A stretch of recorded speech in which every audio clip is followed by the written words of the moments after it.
Good morning everyone. Last lecture में हम 11 chapter चल रहा था अपना, फल परिरक्षण 11 चैप्टर का नाम है। उसके 2 पॉइंट तक अपन ने पढ़ लिए थे। पहला पॉइंट था परिरक्षण की वर्तमान स्थिति, महत्व और इसका भविष्य।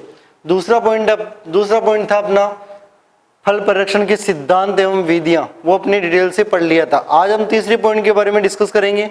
तीसरा पॉइंट अपना फल एवं सब्जियों की डिब्बाबंदी, canning of fruit and vegetable.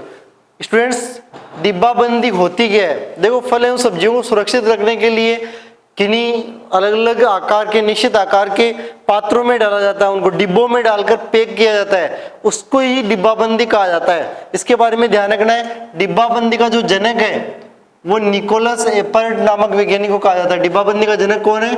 Nicholas Appert. Important question है, ICR जेड एग्जाम में आया हुआ क्वेश्चन है। फादर ऑफ कैनिंग बोलते हैं जिसको, कैनिंग का जनक या कैनिंग का पितामह निकोलस एपर्ट को कहा जाता है। देखो, जो डिब्बाबंदी होती है वो अलग अलग चरणों में होती है। डिब्बाबंदी क्यों करते हैं? क्योंकि इसको डिब्बाबंदी का एक मुख्य उद्देश्य, 2-4 मुख्य उद्देश्य होते हैं। पहला उद्देश्य ये होता है कि किसी भी उत्पाद को कहीं कोई एक जगह से दूसरी जगह ले जाने में सुविधा होती है, किसी भी उत्पाद को सुरक्षित रखने में सुविधा होती है, किसी भी उत्पाद का भंडारण करने में सुविधा होती है। तो इस प्रकार अपन देखें तो डिब्बाबंदी करने के लिए अपन जो भी 5, 7, 10 इसके चरणों के बारे में पढ़ेंगे। इसके चरण जिस क्रम में मैं पढ़ा रहा हूं उसी क्रम में इसके चरण होते हैं।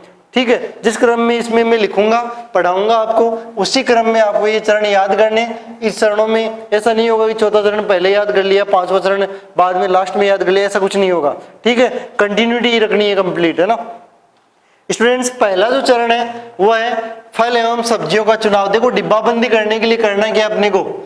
पहला चरण है फल एवं सब्जियों का चुनाव।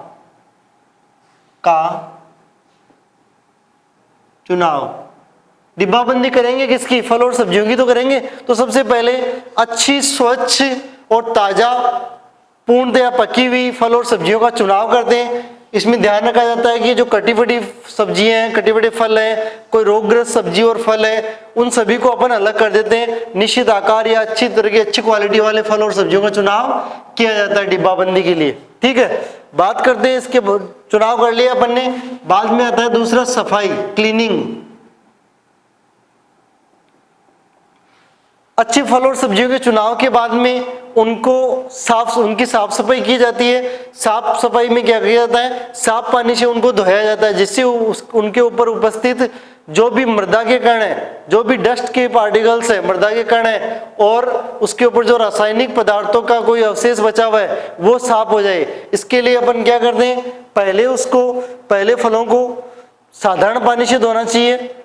पहले साधारण पानी से, जो नॉर्मल वाटर होता है, उस पानी से फलों को धोना चाहिए। और उसके बाद थोड़ा सा जो गर्म पानी होता है उससे धोकर उसको, उन फलों की ऊपर से सफाई कर दी जाती है या साफ सफाई कर दी जाती है।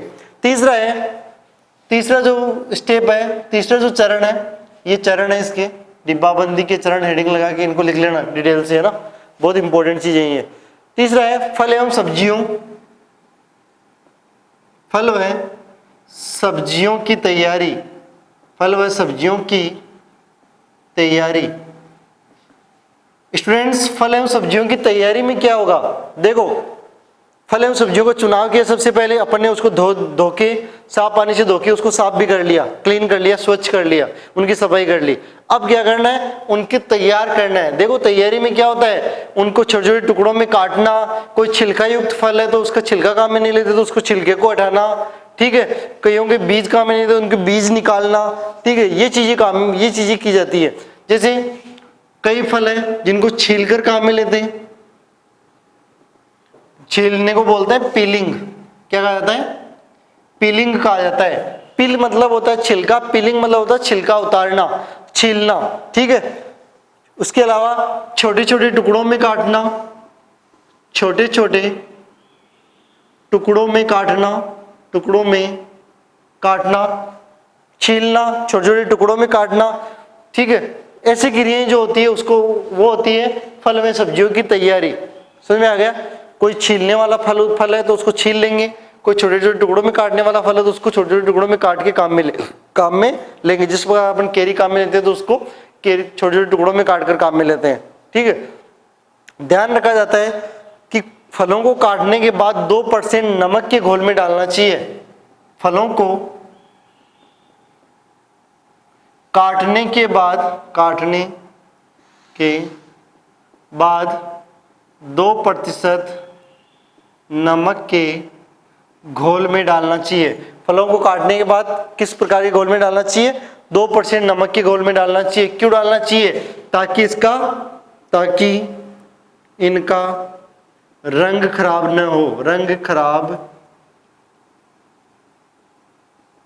हो।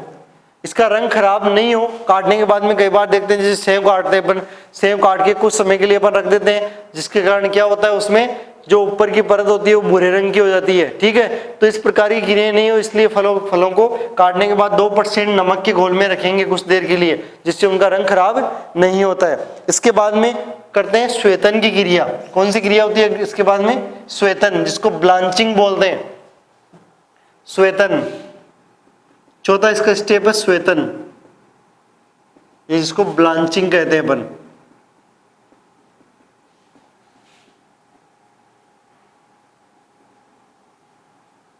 ब्लांचिंग, स्टूडेंट्स ब्लांचिंग का मैंने पहले भी डिस्कस किया था, एक बार पहले पुराने सेशंस में डिस्कस किया था कि ब्लांचिंग का मतलब होता है कि फल एवं सब्जियों को कुछ समय के लिए उबाला जाता है और उबालने के तुरंत बाद उनको ठंडे स्थान पर रखा जाता है। उस क्रिया को अपन ब्लांचिंग बोलते हैं। ठीक है।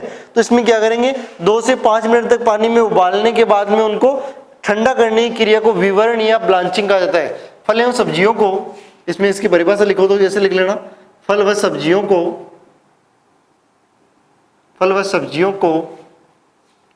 2 से 5 मिनट तक पानी में उबालने के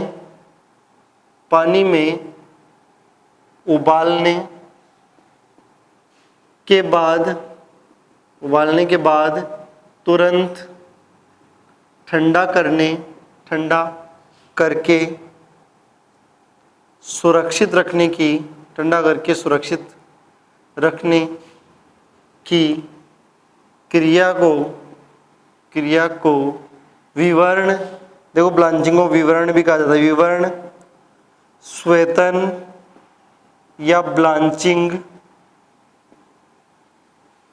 कहा जाता है। क्या होगा? फल व सब्जियों को 2 से 5 मिनट तक पानी में उबालने के बाद तुरंत ठंडा करके सुरक्षित रखने की क्रिया को विवरण, स्वेतन या ब्लांचिंग कहते हैं। समझ में आ गया? पहले उबालेंगे 5-4 मिनट तक, फिर उसको ठंडे स्थान पर रख लेंगे। जिस प्रकार जो होटल्स में जो होटल होती है उसमें कई जैसे आलू उबाल के रखते हैं, वो लोग पहले उबाल लिए आलू और उनको फ्रिज में रखेंगे, निम्न तापमान मतलब ठंडी स्थान पर रखेंगे, उसको ब्लांचिंग बोलेंगे। ठीक है। इसके लाभ क्या क्या होते हैं? ब्लांचिंग करने के लाभ क्या क्या है? पहली चीज, लाभ में क्या होगा? इसका रंग और जो स्वाद होता है वो सुधर जाता है। किसी भी फल और सब्जी की यदि ब्लांचिंग कर रहे हो आप तो उसका रंग और स्वाद सुधर जाता है। दूसरा है, गंदगी और जो रोगाणु होते हैं वो ब्लांचिंग की क्रिया के द्वारा नष्ट हो जाते हैं। गंदगी दूर हो जाती है और जो रोगाणु होते हैं ऊपर की सतह पर वो नष्ट हो जाते हैं। तीसरी चीज, जो खटास होता है, जैसे आंवला है उसमें खटास और कड़वापन होता है, आंवला में खटास और कड़वापन दूर करने के लिए अपन स्वेतन या ब्लांचिंग की क्रिया करते हैं, वो कम हो जाते हैं। ठीक है। ये इसके लाभ है। पूछा जा सकता है कि श्वेतन के 2 लाभ लिखिए, तो आप लिख सकते हो रंग और उसके स्वाद में सुधार होता है, गंदगी और कीटाणु दूर हो जाते हैं, और तीसरा इसका लाभ होगा खटास और कड़वाहट कम हो जाती है। तो 5वां इसका पॉइंट है डिब्बों में भरना। देखो अपन ने ये श्वेतन की क्रिया कर दी, अब इसमें डिब्बों में भरना है इनको। 5वां पॉइंट है डिब्बों में भरना।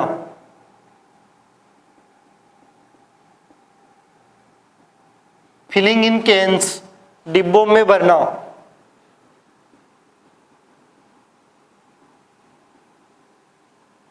डिब्बों को बोला जाता है इंग्लिश में कैन्स। ठीक है। डिब्बों में भरना, देखो डिब्बों में भरा जाता है तो डिब्बों में भरने, कोई भी उत्पाद है आपने उबाल लिया, उसको उबालने के बाद में उसको डिब्बों में डालेंगे। ठीक है। डिब्बों में डालते हैं तब ये ध्यान रखा जाता है कि ऊपर का जो ऊपर है, ऊपर की जो जगह है वहां पर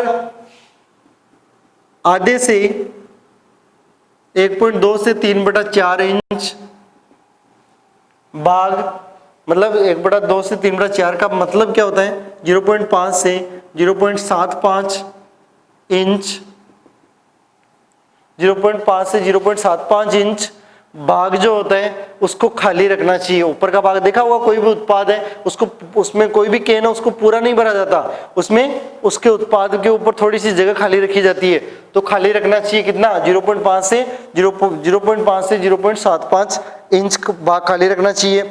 इसके अलावा क्या करते हैं, मान लो फलों को अपन केन में डाल रहे हैं, फलों को डिब्बों में बंद कर रहे हैं, तो फलों को चाशनी में बंद किया जाता है। चाशनी, चीनी की जो चाशनी होती है जिसको सिरप कहा जाता है,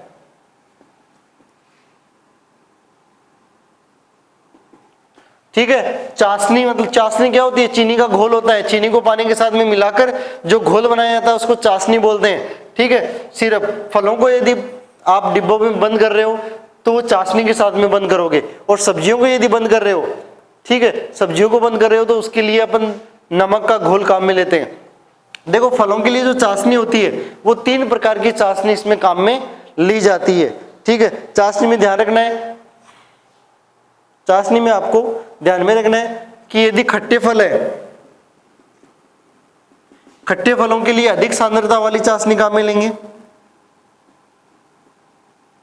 खट्टे फलों के लिए अधिक सांद्रता का मतलब जिसमें चीनी की मात्रा ज्यादा हो, अधिक सांद्रता वाली चाशनी काम में लेंगे। और जो मीठे फल है, मीठे फलों में खुद में चीनी होती है, तो उसमें उनके लिए कम सांद्रता वाला घोल वाली चीनी काम में लेंगे, चाशनी काम में लेंगे, ठीक है। चाशनी देखो 3 प्रकार की होती है, सांद्रता के आधार पर चाशनी को 3 भागों में बांटा गया है। कितने भागों में, 3 भागों में। पहला भाग चाशनी के भाग है, पहला भाग 3 प्रकार की चाशनी बनाई जाती है। पहला है गाढ़ी चाशनी, गाढ़ी चाशनी। दूसरा मध्यम या साधारण चाशनी, मध्यम या साधारण चाशनी। और तीसरा हल्की चाशनी। देखो स्टूडेंट, सांद्रता के आधार पर, चीनी की मात्रा के आधार पर इनको 3 भागों में बांटा गया। चाशनी को 3 प्रकार की चाशनी अपन काम में लेते हैं फलों के सुरक्षित करने के लिए, फलों को डिब्बों में, ठीक है। तो देखो गाढ़ी चाशनी का मतलब है जिसमें 50% चीनी हो, जिसकी सांद्रता कितनी हो, 50%, मतलब 50% पानी और 50% चीनी है, तो वो जो घोल बनेगा वो गाढ़ी चाशनी का घोल बनेगा। जिसमें 40% चीनी हो वो मध्यम चाशनी या साधारण चाशनी का घोल बनेगा। और जिसमें 33% चीनी हो, 33% शुगर। देखो चाशनी में 2 चीजें होती है, चीनी और पानी, चीनी और पानी। तो चीनी, गाढ़ी चाशनी में चीनी 50% होती है, पानी भी 50% होता है। मध्यम या साधारण जो चाशनी होती है उसमें चीनी 40% होती है और पानी 60% होता है। हल्की चाशनी जो होती है उसमें 33% चीनी होती है और 67% के लगभग पानी होता है, ठीक है। अलग अलग फलों के लिए अलग अलग ये काम में ली जाती है। तो ये 3 प्रकार की चाशनी काम में लेते हैं, समझ में आ गया। अब बात करते हैं, ये तो था फलों के लिए अपन चाशनी काम में लेते हैं डिब्बों में फलों के टुकड़े डाल दिए, तैयार किए हुए फलों के टुकड़े डाल दिए, उसमें चाशनी डाल के उनको पैक कर दिया। लेकिन सब्जियों के लिए क्या काम में लेंगे, सब्जियों के लिए नमक का घोल काम में लिया जाता है। नमक का घोल, देखो नमक के घोल को ब्राइन सॉल्यूशन बोलते हैं। क्या बोलते हैं, ब्राइन सॉल्यूशन, ब्राइन घोल, ब्राइन सॉल्यूशन। पूछा जाता है कि सब्जियों की डिब्बाबंदी करते समय किस को काम में लिया जाता है, कौन से घोल को, नमक का घोल काम में लेते हैं, ठीक है। नमक का घोल कितना, 2% नमक का घोल। ये जेड के अंदर क्वेश्चन आते हैं। फलों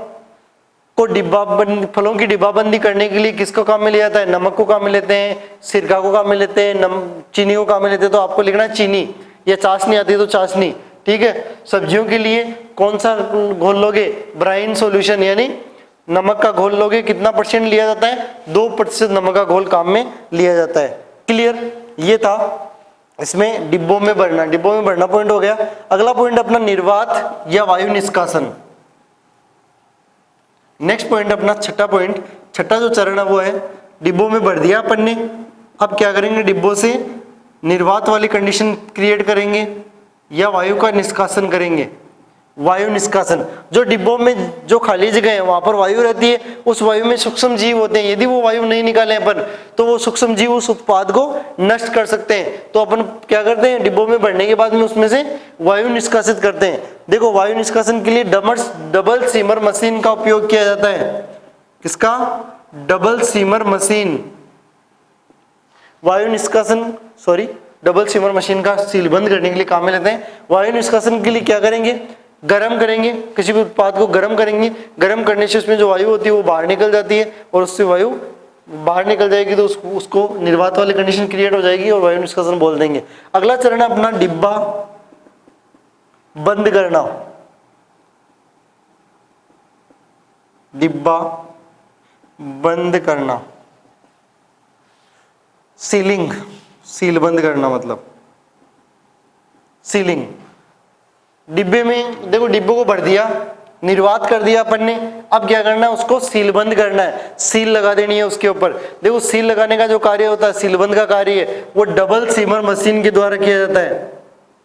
डबल सीमर मशीन द्वारा सील बंद का कार्य किसके द्वारा किया जाता है? डबल सीमर मशीन के द्वारा किया जाता है। ध्यान रखना है कि बंद करते समय जब डिब्बों को सील बंद किया जाता है तो डिब्बे का तापमान 70 डिग्री सेल्सियस से नीचे नहीं होना चाहिए। सील बंद करते समय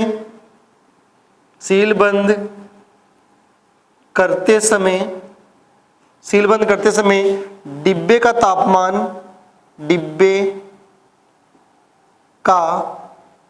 तापमान 70 डिग्री सेल्सियस से कम नहीं होना चाहिए। कितना नहीं होना चाहिए? 70 डिग्री सेल्सियस से तापमान कम नहीं होना चाहिए। डिब्बा बंद कर रहे हैं तो ध्यान रखना, डबल सीमर मशीन के द्वारा डिब्बा बंद किया तो सील बंद मतलब ढक्कन लगा दिया और उसके ऊपर सील बंद करते हैं, जिससे सील बंद करने से बाहर की हवा अंदर नहीं जाती और अंदर की हवा बाहर नहीं आती। यदि बाहर की हवा अंदर चली जाए तो उस हवा के साथ में सूक्ष्म जीव भी चले जाते हैं और वो जो भी उत्पाद भरा है डिब्बे में उसको नुकसान करते हैं। सील बंद करते समय जो तापमान रखा जाता है वो 70 डिग्री सेल्सियस के लगभग तापमान रखा जाता है, जिसके द्वारा अच्छी तरह वो सील बंद हो जाता है। अगला इसमें है संसाधन यानी प्रोसेसिंग। डिब्बा बंद कर दिया, अब इसकी प्रोसेसिंग करनी है अपने को। 8वां पॉइंट है संसाधन मतलब प्रोसेसिंग।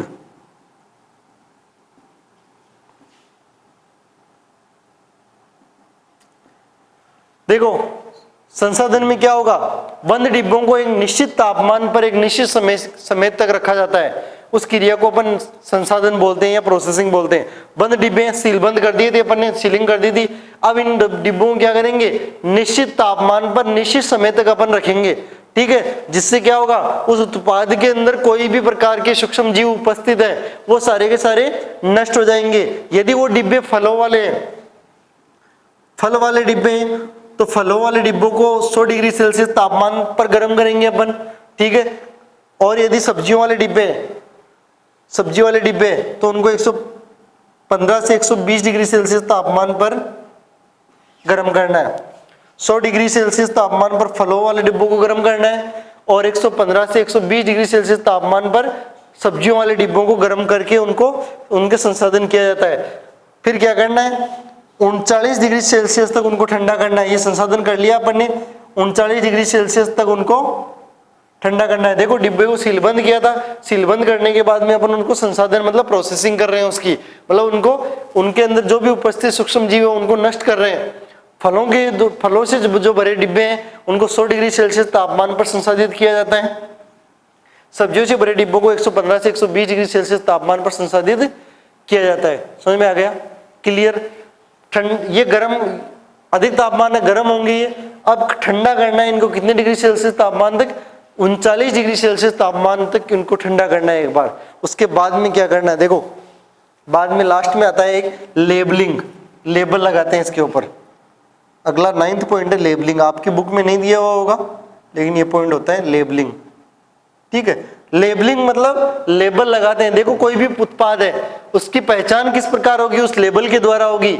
लेबल में क्या क्या लिखा रहता है, उस उत्पाद का नाम, उस उत्पाद का व्यापारिक नाम, किस नाम से वो बिक रहा है वो नाम लिखा हुआ रहता है। डेट ऑफ मैन्युफैक्चरिंग, निर्माण की तिथि होती है। डेट ऑफ एक्सपायरी, जो अंतिम तिथि होती है उसकी। उसके अलावा निर्माता कौन है इसका, कितनी मात्रा में कौन कौन से इसमें पोषक तत्व हैं, कितने दिनों तक ये चल सकता है, उसकी कीमत क्या है, ठीक है। ये सारी चीजें उस लेबल के ऊपर लगी रहती है। तो लेबलिंग का कार्य लेबल मशीन के द्वारा किया जाता है, हाथों के द्वारा भी कर सकते हैं और लेबल मशीन के द्वारा भी किया जाता है। लेबलिंग का कार्य लेबल मशीन के द्वारा किया जाता है। इस पर क्या क्या लिखा जाता है, निर्माता और सामग्री का नाम लिखा जाता है, उसका व्यापारिक नाम लिखा जाता है, ठीक है। तैयार करने की दिनांक लिखी जाती है और अन्य संबंधित जानकारी लिखी जाती है उत्पाद से संबंधित। तो स्टूडेंट्स ये थे डिब्बाबंदी के चरण। ध्यान रखना है, विशेष ध्यान रखना है, जिस प्रकार मैंने ये चरण लिखे हैं 9 चरण, वो उसी प्रकार आपको याद करने, इसमें क्रम में कोई भी बदलाव नहीं करना है। पहला चरण था फल एवं सब्जियों का चुनाव। दूसरा चरण है, देखो चुनाव किया पहले, ठीक है, फिर उनकी सफाई की। जैसे मान लो मैं बता देता हूँ थोड़ा सा, कच्चा आम है केरी, ठीक है, केरी बोलते हैं जिसको। केरी का चुनाव किया अपन ने। केरी कोई कहीं से गली हुई नहीं होनी चाहिए, कहीं से रोगग्रस्त नहीं होनी चाहिए, कटी फटी नहीं होनी चाहिए। इस प्रकार अपन ने अच्छी केरी का चुनाव कर लिया। अपन उसकी सफाई करेंगे, उसको ऊपर से पानी से धोएंगे, जिससे उसके ऊपर कोई मिट्टी लगी हुई है या कोई रासायनिक पदार्थ लगे हुए हैं वो साफ हो जाएंगे। फिर उसकी तैयारी करेंगे, मतलब केरी है तो उसको काटेंगे, काट के अंदर का जो सफेद भाग होता है उसको निकाल देंगे और केरी को ही रखेंगे अपन, ठीक है। फिर उसमें श्वेतन करेंगे, उनको उबालेंगे, केरी को क्या करेंगे, उबालेंगे। उबालने के बाद में उनको ठंडी जगह ठंडा करेंगे वापस। फिर उनको डिब्बों में भरेंगे। डिब्बा लिया, उसके अंदर भर दिया। डिब्बा भरने के बाद में उसको डिब्बे को क्या करना है, निर्वात करना है, उसमें वायु निष्कासन, उसमें जो वायु उपस्थित है उसको निष्कासित कर देना, पैक कर देना उसको।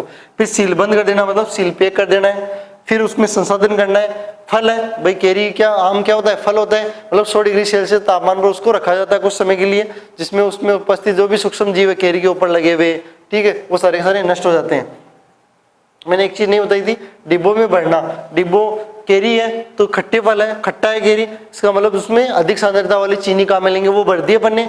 फिर बाद में अपन उसकी सील बंद करेंगे, वायु निष्कासन करके सील बंद करेंगे, ठीक है, संसाधन कर दिया अपन ने। और उसके ऊपर लेबल लगाने, भाई केरी है, उसका जो भी उत्पादित नाम है वो, निर्माता का नाम, जो भी date of expiry, date of manufacturing जो भी है वो सारे के सारे उसमें लिख देंगे। ये था दोस्तों अपना तीसरा पॉइंट, सी फल एवं सब्जियों की डिब्बाबंदी। यहाँ तक क्लियर, इस चैप्टर के 3 पॉइंट क्लियर हो चुके हैं। अब हम इसी लेक्चर की में जो 4th पॉइंट है अपना, फलोत्पाद, जो जैम, जेली, मुरब्बा, सॉस, ठीक है, उनके बारे में थोड़ी सी चर्चा करेंगे अपन थोड़ा सा, ठीक है। तो इसमें जो टॉपिक है वो टॉपिक अपना चेंज हो जाएगा, टॉपिक डी हो जाएगा, लास्ट टॉपिक हो जाएगा इस चैप्टर का, डी पॉइंट, यानी चौथा पॉइंट, डी पॉइंट, फलोत्पाद, डी पॉइंट हो जाएगा।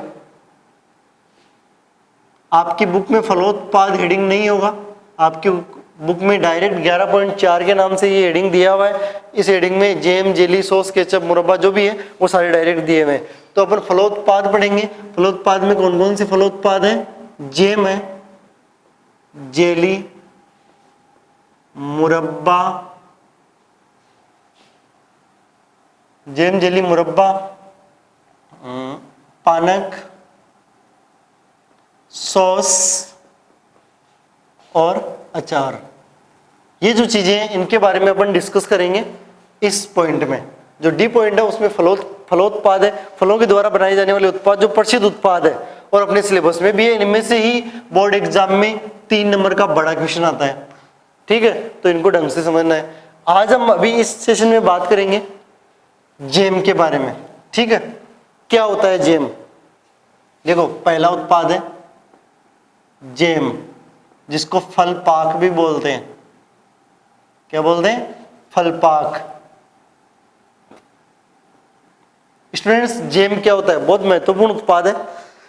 जब फलों के गुद्दे को चीनी के साथ, चीनी की एक निश्चित मात्रा के साथ उबालकर तैयार किया जाता है, जो पदार्थ तैयार होता है उसको अपन जैम बोलते हैं। ऐसा पदार्थ, यह जैम एक ऐसा पदार्थ है जो फलों के गुद्दे के साथ चीनी और अम्ल की मात्रा मिलाकर तैयार किया जाता है, ठीक है। फलों के गुद्दे, देखो ध्यान रखना है इसमें, फलों का गुद्दा कहाँ मिलेंगे? फलों का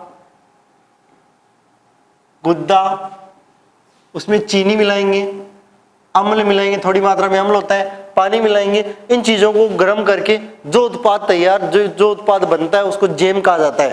ठीक है, ध्यान रखना स्टूडेंट्स, जेम का टीएसएस इंपॉर्टेंट है। परिभाषा यदि लिखते हो उस परिभाषा में ये चीजें लिखनी नहीं है, बुक में परिभाषा दी हुई है।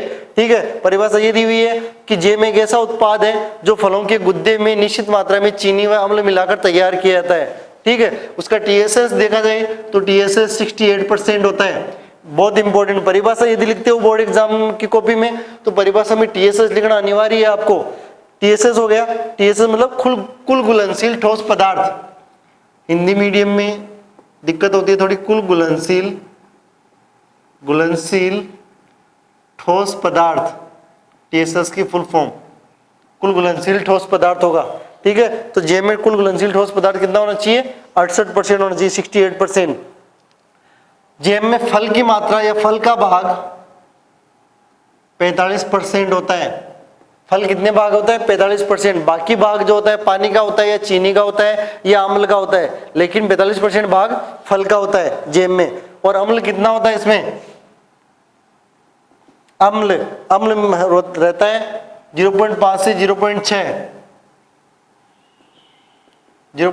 0.6% तो ये डाटा, ये चीजें आपको पता होनी चाहिए कि जेम में क्या क्या चीज होती है। जेम क्या होगा? फलों के गुद्दे में चीनी अम्ल को निश्चित मात्रा में मिलाकर गर्म करके जो उत्पाद तैयार किया जाता है वो जेम होगा। टीएसएस जो होता है जेम में कुल घुलनशील ठोस पदार्थ की मात्रा 68% होती है, फल का भाग 45% होता है तथा अम्ल की मात्रा 0.5 से 0.6% होती है। क्लियर? यहां तक हो गया। अब बात करते हैं जेम बनाने की विधि, किस प्रकार जेम बनाया जाता है। देखो, जेम बनाने की बिल्कुल इजी विधि है, ध्यान से समझना। जेम बनाने के लिए ना तो कोई घी चाहिए ना तेल चाहिए, बिल्कुल केवल 3 या 4 चीजें चाहिए आपको। पानी चाहिए थोड़ा सा, जो भी फल, जिस फल से आप जेम बनाना चाह रहे हो वो फल चाहिए, अम्ल चाहिए जिसके लिए अपन नींबू काम में ले सकते हैं। ठीक है, और चीनी चाहिए, ये चीजें अपन काम में लेते हैं। विधि क्या होती है बनाने की विधि? देखो, जब भी आपके बोर्ड एग्जाम में ये क्वेश्चन आता है, जेम बनाने की विधि का विस्तार पूर्वक वर्णन कीजिए, इतना ही क्वेश्चन आएगा। उस क्वेश्चन में इतना ही लिखा जाएगा और उसमें 3 नंबर का पूछा जाएगा। ठीक है, आपको विधि पूछेगा, लेकिन आपको करना क्या है, उसको थोड़ा अट्रैक्टिव या इफेक्टिव बनाने के लिए आंसर को, आपको उसमें सबसे पहले जेम की परिभाषा लिखनी है। क्या करना है? जेम की परिभाषा लिखनी है। जो मैंने टीएसएस बताया था, फल का भाग बताया था, अम्ल की मात्रा बताई थी, वो सारी चीजें लिख देनी है। बाद में उसके बनाने की विधि स्टार्ट करनी है। बनाने की विधि थ्योरेटिकल नहीं लिखनी है, पॉइंट टू पॉइंट लिखना है। सबसे पहले फलों का चुनाव, फिर उसमें फलों की तैयारी, फिर उसमें चीनी मिलाना, उबालना, अंतिम बिंदु की जांच, ये डिब्बों में भरना लास्ट में, ये सारे पॉइंट टू पॉइंट ही करने हैं अपने को, नहीं कि उसमें थ्योरेटिकल करना है। सबसे पहला पॉइंट अपना फलों का चयन। जेम बनाने के लिए फलों का चयन। देखो, जेम गुद्देदार फलों से बनाया जाता है, तो इसलिए गुद्देदार जो फल होते हैं वो जेम बनाने के लिए उपयुक्त माने जाते हैं। गुद्देदार फलों में देखा जाए तो अपन बात करते हैं, जैसे सेव है, सबसे ज्यादा सेव, पपीता, केला, इनसे अपन जेम बना सकते हैं। सबसे ज्यादा पूछा जाए कि सर्वाधिक मात्रा में कौन से फल को काम में लिया जाता है जेम बनाने के लिए, तो सबसे ज्यादा कौन से फल को काम में लिया जाता है? सेव को काम में लिया जाता है। ठीक है, एप्पल को काम में लेते हैं जेम बनाने के लिए, सबसे अच्छा फल माना जाता है एप्पल। ठीक है, फलों का चयन कर लिया, मान लो अपन ने सेव का चयन कर लिया। अब करेंगे फलों की तैयारी। ठीक है, फलों की तैयारी, सेव को काम में लिया तो सेव का छिलका छीलना। देखो, तैयारी में क्या होगा, कोई छिलका युक्त फल है तो उसको छीलेंगे अपन। ठीक है, काटना है टुकड़ों में, बीज को निकालना है, उनको धोना है, साफ सफाई करनी है उनकी, ये सारी चीजें किसमें आ जाएगी? फलों की तैयारी में आ जाएगी। तो फलों को धोना, छीलना, काटना, ठीक है, उबालना,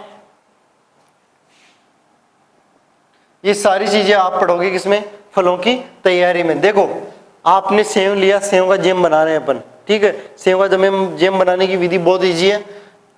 सबसे पहले सेव को सिलेक्ट किया, फिर बाद में उसको ऊपर से धोते हैं पानी से, अपन छीलते हैं, उसको छील के काटते हैं। काटने के बाद में अंदर का जो बीज वगैरह भाग होता है ना, बीचों बीज होते हैं जहां पर कठोर भाग, उसको भी निकाल देते हैं। ठीक है, उबालना, यहाँ पर उबालना है, पानी के साथ में फिर उनको फल के जो टुकड़े हैं उनको उबाला जाता है। ठीक है, उबालते हैं तो भी उससे गुद्दा तैयार होता है, उबाल के गुद्दा तैयार करते हैं। उबाला, पानी में डाल दिया जो टुकड़े हैं, बर्तन लिया, भगोना लिया, उसको जो भी टुकड़े हैं उसको डाल दिया, पानी डाल दिया उसमें और उबालना स्टार्ट किया। जो टुकड़े होंगे वो नरम होंगे, नरम होने से क्या होगा, नरम होने के बाद में उनको निकाल के उस गुद्दे को उन टुकड़ों को पिचका के, हाथ से पिचका के उसका गुद्दा तैयार कर लेते हैं अपन, गाढ़ा गुद्दा, है ना। ये भी कर सकते हैं। इसके अलावा एक चीज और भी हो सकती है। क्या हो सकता है, जो कद्दूकस होता है, जैसे गाजर का हलवा बनाते हैं उसको कसते हैं अपन, कद्दूकस होता है घरों में, उस कद्दूकस छोटे छिद्रों वाला कद्दूकस होता है, उसके द्वारा इसके जो टुकड़े होते हैं, साफ सफाई किए हुए, काटे हुए, बीज रहित जो टुकड़े होते हैं, उनको क्या किया जाता है, कस के भी गुद्दा तैयार अपन कर लेते हैं। ठीक है, दोनों तरीके हैं, कोई भी तरीके से गुद्दा तैयार कर लेना आप। तीसरा पॉइंट है इसका, गुद्दा तैयार कर लिया अपन ने, फिर चीनी मिलाकर पकाना। देखो स्टूडेंट्स, चीनी मिलाकर पकाना।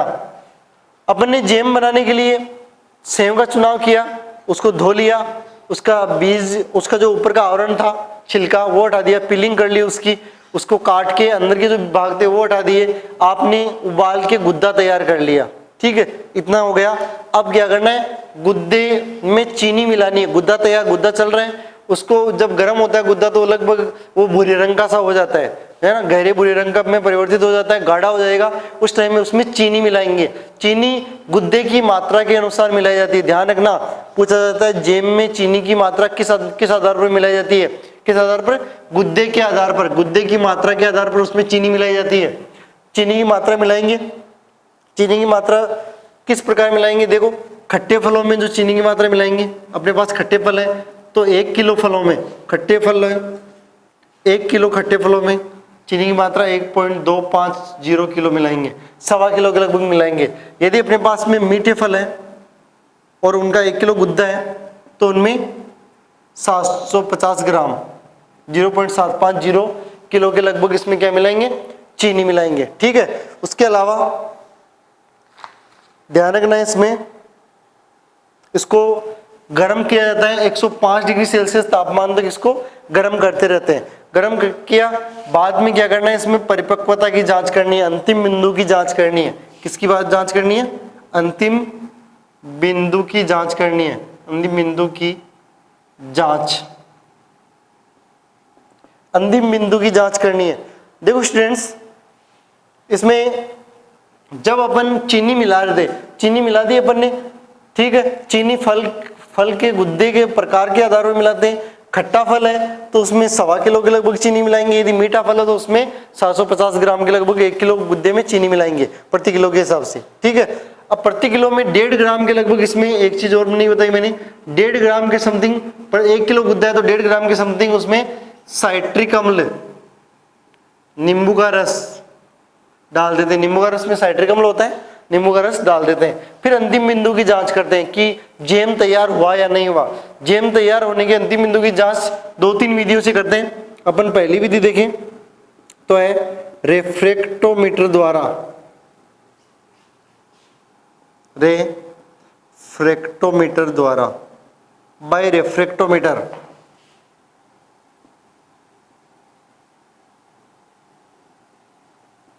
रेफ्रेक्टोमीटर द्वारा, देखो रेफ्रेक्टोमीटर किस काम आता है, ये जो यंत्र होता है, छोटा सा यंत्र होता है, टीएसएस की मात्रा, किसी भी पदार्थ की कुल घुलनशील ठोस पदार्थ की मात्रा ज्ञात करने के लिए रेफ्रेक्टोमीटर को काम में लिया जाता है। तो टीएसएस की मात्रा ज्ञात करोगे, मैंने बताया था कि जे में टीएसएस कितना होता है, पहले बताया था परिभाषा में 68%। यदि टीएसएस 68 मतलब 68% हो जाता है, जो तैयार जेम है उसका टीएसएस ज्ञात कर % हो जाता है, तो इसका मतलब जेम तैयार हो गया। अगली विधि है थर्मोमीटर द्वारा। थर्मोमीटर द्वारा, देखो स्टूडेंट, थर्मोमीटर का पता है आपको, थर्मोमीटर द्वारा क्या कहते हैं, किसी भी वस्तु का, किसी भी चीज का तापमान ज्ञात करते हैं। तो यदि तैयार जेम का तापमान 105 डिग्री सेल्सियस हो जाता है, कितना, 105 डिग्री सेल्सियस तापमान तक वो गर्म हो जाता है, इसका मतलब वो जेम बनकर तैयार हो गया। एक और विधि है, ठीक है, एक तीसरी विधि क्या है कि कोई पानी का बर्तन लेंगे अपन, पानी का गिलास भरेंगे, उस गिलास में जेम की 1 बूंद डालेंगे। कितनी बूंद, एक बूंद डालेंगे और देखेंगे कि यदि वो बूंद बिना बिखरे जमीन उस गिलास के जो पेंदा है वहां पर बैठ जाती है, इसका मतलब जैम बनकर तैयार है। यदि वो बूंद डालते ही बिखर जाती है, इसका मतलब जैम तैयार नहीं है, उसको और गर्म करना पड़ेगा और उसमें कोई ना कोई चीज की कमी रह गई। ठीक है, ये है 3 विधि है। तो इन 3 विधियों, एक विधि और है शीट विधि, जिसमें क्या करेंगे, एक चम्मच लेंगे, उस चम्मच के अंदर जैम डालेंगे, जो तैयार जैम है उसको डालेंगे, उसको धीरे धीरे यदि गिराएंगे आप यदि उसको गिराते हो तो गिराते समय यदि वो एक लो में गिर जाता है, एक परत के रूप में गिर जाता है, ठीक है, तो जैम बनकर तैयार है। और वो धीरे धीरे छोटे छोटे टुकड़ों में टूट टूट कर गिर रहा है, इसका मतलब जैम तैयार नहीं है। तो ये 3-4 विधि हैं जिसके द्वारा इसके परिपक्वता की जांच या अंतिम बिंदु की जांच अपन कर सकते हैं। ध्यान रखना ये 2 इंपॉर्टेंट है, रिफ्रैक्टोमीटर द्वारा और थर्मोमीटर द्वारा। ठीक है, अब अपन लास्ट में बात करें तो लास्ट बिंदु रहेगा इसका पात्र में भरना। पात्र में भरना, जैम बना लिया अपन ने, तैयार है जैम, उसको पात्रों में भरना है। देखो जैम और जेली दोनों के लिए एक चीज ध्यान में रखनी है कि दोनों के लिए चौड़े मुंह वाले बर्तन काम में लेने, चौड़े मुंह वाले पात्र काम में लेने। क्यों? क्योंकि जब ये ठंडे होते हैं तो ये कठोर अवस्था में हो जाते हैं, अर्ध ठोस अवस्था में हो जाते हैं। अर्ध ठोस अवस्था में और जिस प्रकार जिस बर्तन में डालेंगे उसी का आकार ले लेते हैं ये, है ना। तो बाद में निकालने में उसको परेशानी है, इसलिए चौड़े मुंह वाले जो साफ बर्तन होते हैं, कांच के डिब्बे होते हैं, उनमें इसको भरकर सुरक्षित रखा जा सकता है। ये था जैम बनाने की विधि। ठीक है, एक इसमें सारणी दी हुई है, उस सारणी में 2 फलों के जैम के बारे में बताया गया है कि इन फलों के यदि जैम बनाते हैं तो कितनी कितनी मात्रा किस किस चीज की लेते हैं, मतलब जो आवश्यक सामग्री है वो क्या क्या चाहिए। आवश्यक सामग्री में क्या क्या चाहिए, देखो छोटी सी सारणी है एक,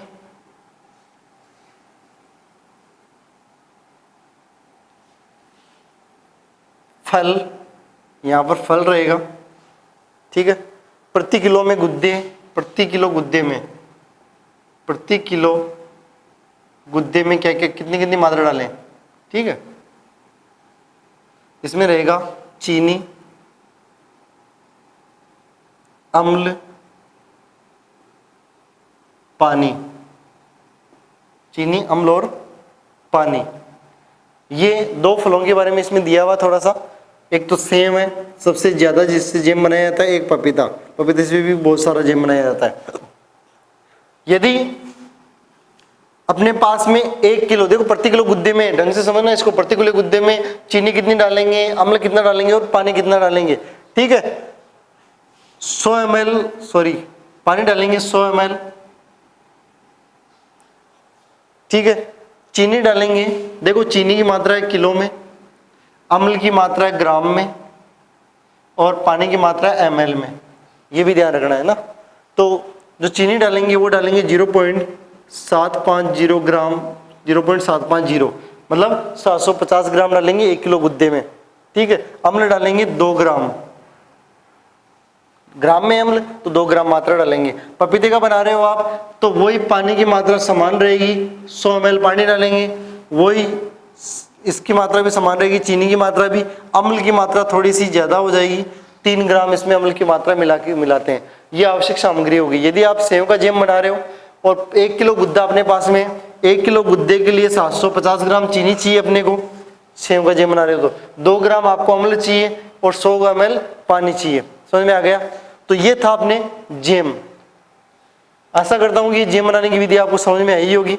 ठीक है, दोबारा रिवाइज करना है इसको, जो आपकी नोटबुक में दिया हुआ उस विधि को भी तरीके से पढ़ना ताकि और अच्छे से समझ में आ जाए, क्योंकि बोर्ड एग्जाम्स में जैम, जेली, मुरब्बा, पानक, सॉस इनके बनाने की विधि वेरी वेरी इंपॉर्टेंट है। 3 नंबर का क्वेश्चन उठ के आता है यहाँ से। ठीक है, सो थैंक यू। इस लेक्चर में इतनी ही बात करेंगे। नेक्स्ट लेक्चर में अपन बाकी जो उत्पाद बच रहे हैं, देखो अपना जैम हो गया, तो जेली, मुरब्बा, पानक, सॉस, आगे के जो लेक्चर आने वाले हैं उनमें इनकी बनाने की विधि के बारे में डिस्कस करेंगे। So thank you.